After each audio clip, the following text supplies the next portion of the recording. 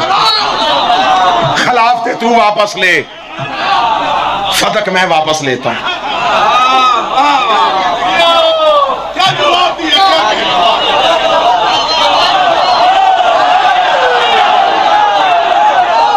یہ عطا تھی جو صرف خوشنود سیدہ سے حاصل جنہوں نے نگر نگر زمانے کو علی ولی اللہ پڑھا ہے۔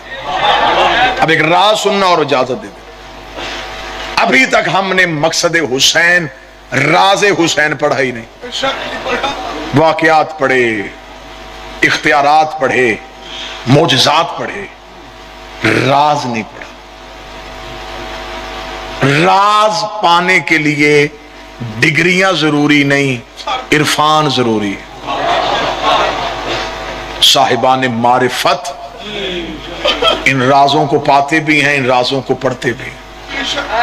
ہمارے پاکستان کے ایک فلسفی شاعر تھے جنہوں نے راز کی ہلکی سی جھلک پا کے کہہ دیا تھا، بیان سر شہادت کی اگر تفسیر مسلمانوں کا قبلہ روضہ شفیع ہو جائے۔ جناب ابراہیم نے بیٹے کی گردن پہ چھری کیوں رکھی؟ شریعت میں کسی کی جانب چھری کرو تو ارادہ قتل ہے۔ شریعت کی زنجیر یوں کلائی میں آ جائے گی کہ تو نے کسی کی طرف قتل کے ارادے سے ہتھیار اٹھایا بھی کیوں؟